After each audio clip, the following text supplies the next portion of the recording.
Alright guys, before we get into it today, I'm going to be playing this on ×2 speed, and I'm going to be giving you guys basically some free coaching and give you the rundown of how I go about playing this game. Alright, so let's get into it without further ado. I'll try to pause the best I can, but the way the hotkeys are set up for both Twitch and then OBS is like, it's annoying, so I gotta spend some time actually fixing it.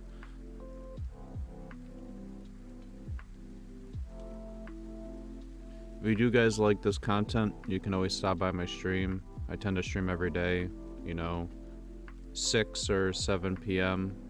Usually around 7 p.m. to like, you know, midnight.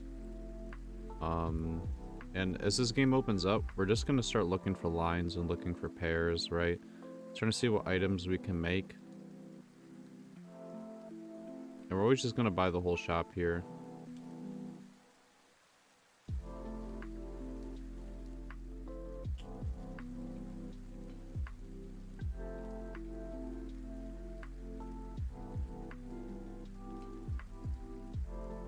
So, after my last video I posted, Winds of the Wanderer got nerfed, it looks like. This used to be like 20% or 25%. They nerfed it to 8% recently. I'm assuming it still has the same impact in terms of like CC, but it is not going to be the carry augment it once was, right? Where he legitimately one-shots everything. I already have an Ash pair, a Renekton, and a Blitzcrank. And these items is what pushed me over the edge, because I was thinking, okay, we already got Crit Glove. If we get one bow, you know, that's Last Whisper. If we get another bow, that's Hurricane. If not, you know, this can be always a frontline component. But we got basically half a Last Whisper, and that's what she needs. So I decided to go for the Ash to complete the pair. We're never taking Invigorate here, by the way. There's just no point for it. Unless we're going Brawlers, and it's not really good. A lot of players I don't feel like would have taken both the upgraded units here and put them out on the board, because it's not cookie cutter, right? People get really comfortable with just playing cookie cutter comps. They think, oh, I have laser focus Ash, I have to get out the laser corp, I have to get out the Blitzcrank and Renekton. Not really, man. In the early game, these augments don't make a huge difference. I mean, they do a little bit, but you're still always just going to want to present your strongest board to be able to, like, take the least amount of damage, win streak if you can. And this is a really cool comp in terms of it's one of the nicer rerolls. I've enjoyed this set. But we're checking the admin as usual, and it reaffirms that we're going to be going this. It was bonus 25% attack damage. And since Ash with this augment already has enough attack speed, the one thing she really needs is like BF swords and AD. So if we're not able to guarantee BF swords, this admin basically allows her to become a hyper carry, right? For free. As long as we get Last Whisper, that's the only thing we need. And what you're going to slowly start seeing me do is pivot out of these upgraded units into our actual comp. So you saw I sold the GP here to be able to get out the Camille, because we know we're going to want this admin out on our board as soon as possible, because it's super good with these sure shots and Ash being laser focus, right?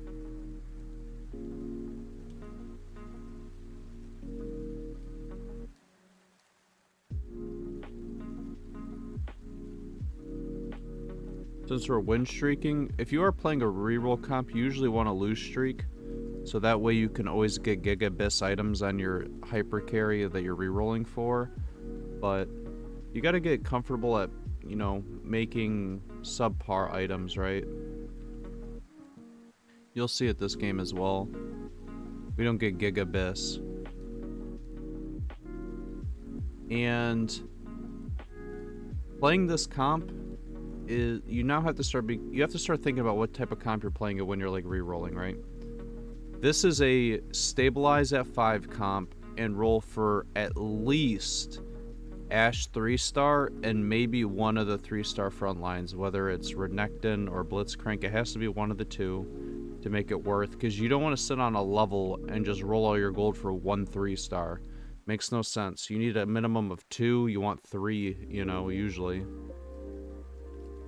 And what we're going to be doing is, right now we're keeping par with the lobby. Around 3-2 is when everybody goes to level 6. So for active 2 right now, we're win streaking, we're doing really well.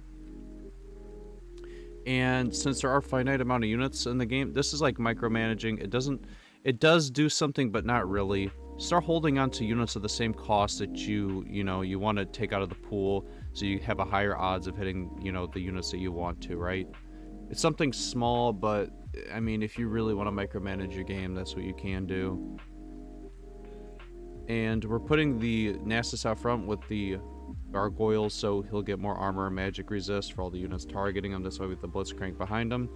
And we're going to reforge this large rod right away, because there's not a single unit on my entire comp, because we're going to be going Laser Corps that wants a large rod besides Mordekaiser. And as you can imagine, we're pretty far off Mordekaiser right now. So people aren't going to be going level 6 this turn. People are going to be going level 6 next turn. And we are not going to be leveling up. We are going to be slow rolling here on 5 until we hit the units I told you guys about. And that means that our win streak is going to go away here. We're not going to be able to sustain it when somebody has a whole, another upgraded unit out on their board anyways. So yeah, this guy already pushed level 6. And we're just going to take Future Sight here. We're not taking Tidy Titans. We're not taking Thieves' Gloves. This way, I don't even think I even use it to scout, honestly. Since we're basically... Here was my logic for taking it, is basically we're already down a unit, right? So having the Zephyr makes us up a unit. And it's a tank item.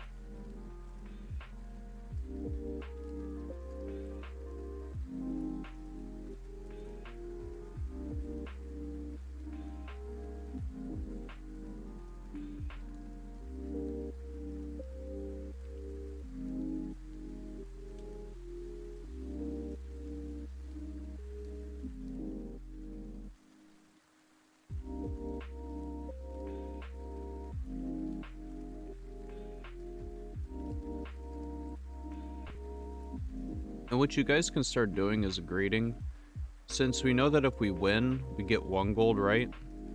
We can start holding on to pairs that'll bring gold interest. But if they aren't the key units that we're looking for, such as Ash, Renekton, and Blitzcrank here, we always can just sell it, right? To make that gold interest back. It's a little bit of max greeting that you can do. And now we're just looking solely for like Ash items. Like I'm thinking Hurricane, the guy took the bow.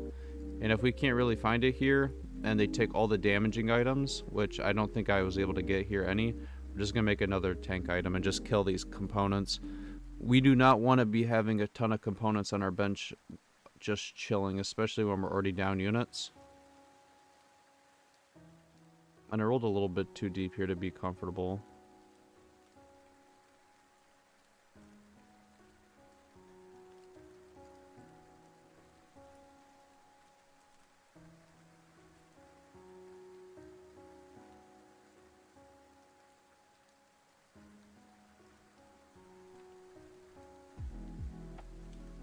And I'm fine with not going below gold interest here.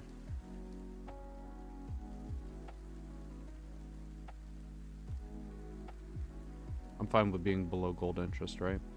So, the biggest thing to do that I see low elo people struggle with is they get really anxious when they're re-rolling and they start losing. We're on a 3-loss streak there.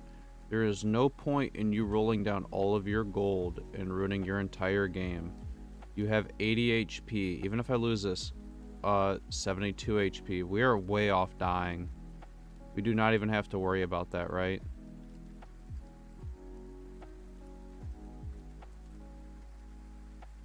So we're just gonna chill, be calm and relaxed. We realize that next turn is the last interval that we are going to have 45% chance.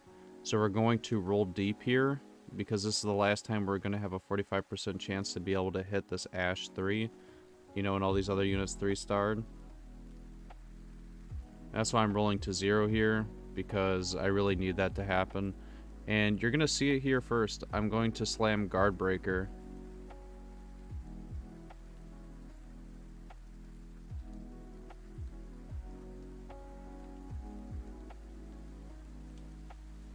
This is not one of Ash's Gigabyss items, and we're just going to choose Admin Crest. The others are like shit. We're not going to take second wind. We don't do healing besides Renekton. Thrill of the Hunt would be really good. Thrill of the Hunt would be phenomenally good, right? Because every time Ashe gets a kill, she heals. But what I will say is I wanted to go for admin because our first admin buff of this game was attack damage, right?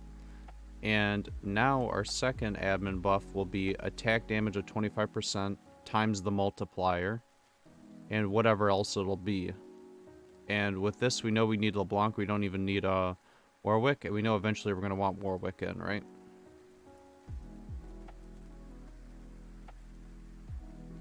And at this point, we hard stabilize. Like, our board is incredibly strong. If we lose, I'd be very surprised. And we are going to just slowly chill here on level 6. We're going to grab any other Sivers we can get. And what we're doing is we're leaving that Blitzcrank in the orb, right? So it doesn't take the Blitzcranks out of the pool. And we're just slowly going to still commit to try to hit Blitzcrank 3, right? That's what we're looking for here.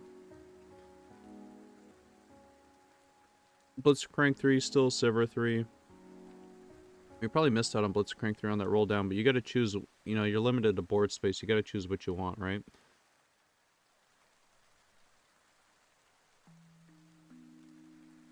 And another thing to think about, right?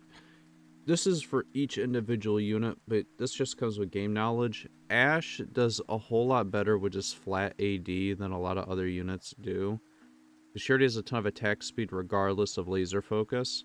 So getting a lot of BF swords on her is just super good. So if somebody was wondering why I didn't take the bow for like Hurricane or the bow for like Giant Slayer or something like that, you know, you're just always going to want to have the BF swords over anything else. We don't really care about tank itemization. Our 3 cost units all basically got about 3k HP anyways. It's basically like a free tank item and then some. And we're looking basically to hard econ up. And if we can hit level 7 and get an admin, that's all I really care about right now, because it's going to give us the 4 admin and a ton of attack damage for our Ashe and Sivir combo, right? And positioning the Ashe is actually super important. The reason why you guys didn't see me move her there, or I haven't been moving her, is every time in these fights I'm positioned, like the Ashe is already positioned on the side of the unit that shields. With Shield Breaker, it's incredibly important to have it hitting the unit that shields because it gains a ton of damage, right? For free, basically.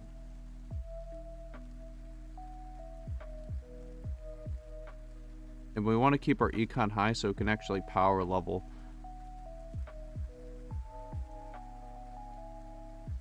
So you gotta start asking yourself, like, what items are you making here?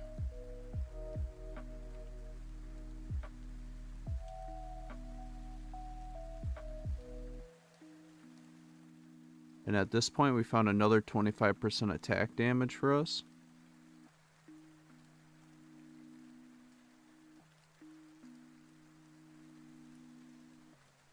At the start of our combat, our team basically gets 50% attack damage plus the bonus, I believe. And then on top of the sure shot scaling. So our Sivir and our Ashe is going to just be doing a ton of damage. So will the Warwick. And Camille, for that matter, right? And you're going to start seeing me move the Ashe and Sivir around and quit being lazy.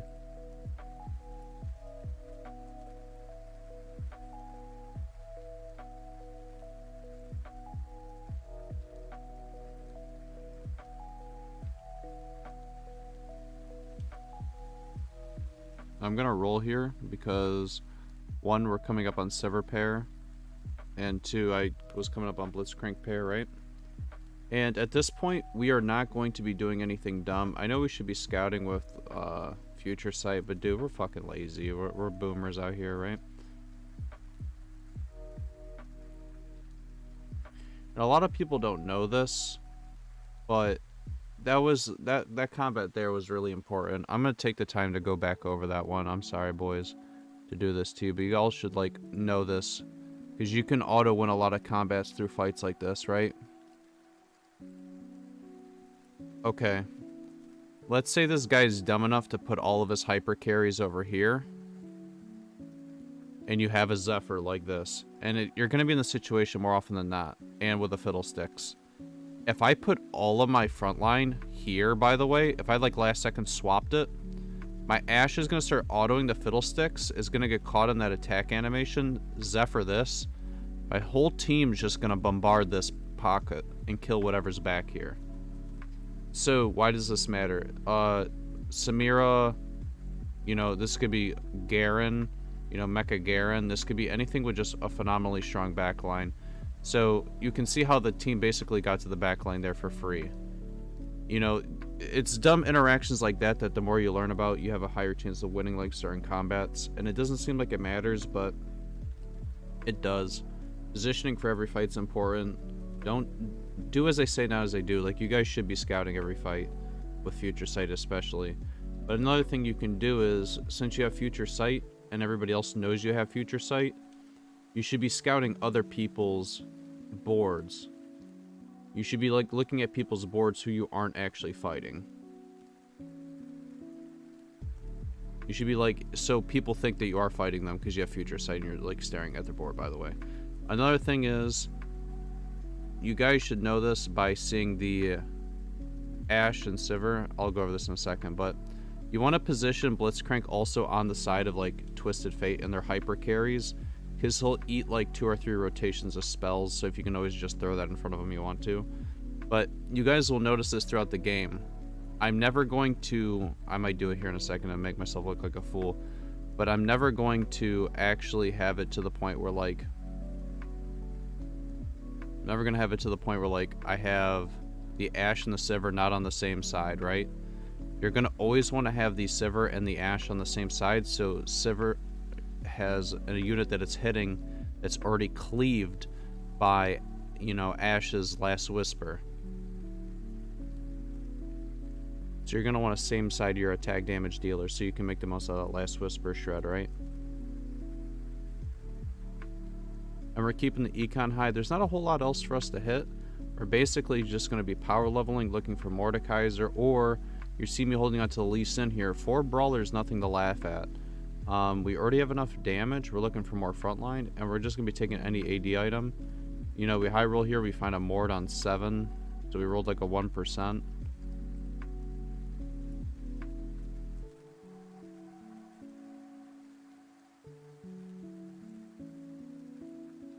And now we're just gonna keep the econ high. We're not gonna roll below 20 gold. If we do, we'll never be able to hit level 9.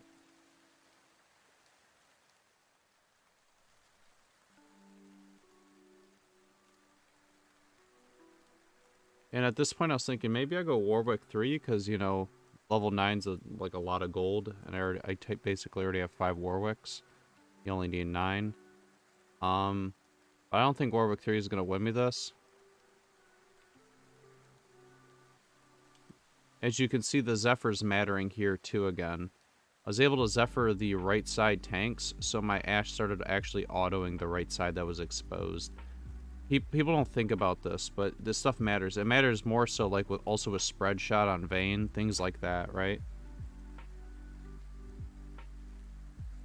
If you want to really min-max, you should be doing what I'm saying in terms of like always throw that Blitzcrank in front of Twisted Fate. It basically makes him useless. Another cool thing is, I don't know if this is how it works, but I would like to think this is how it works. The Spirit of the Exiles player against the Shield Breaker, Ashe basically just had full damage the whole fight, and we won this barely, which was super cool. And now I'm fighting the other Windstreaker, and I got the Admin Spatula. I was super excited, so I'm going to be looking for LeBlanc here to be able to hit 6 Admin with double AD scaling. And that's also what made me sell the Warwicks, I believe, here in a second.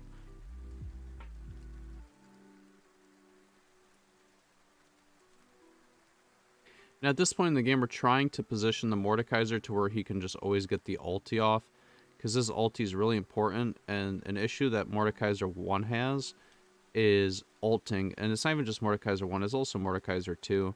I've talked about this in past videos. I think Bloodthirster is a Gigabyss item for late game on Mordekaiser, Nunu, Fiddlesticks, Leona, especially Mecha Leona.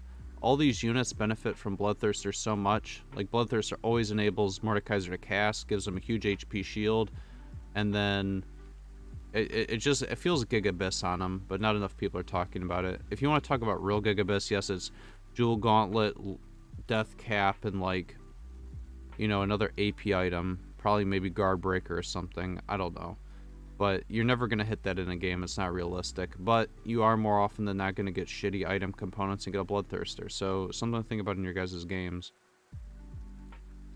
And we're basically gonna be making whatever item we can think of that'd be good. And we're looking for that. We're looking for that LeBlanc, and we're also looking. We were holding the Kai'Sas there because we saw the guy going for Kai'Sa 3, and he hit it, even though he tried to deny it, right?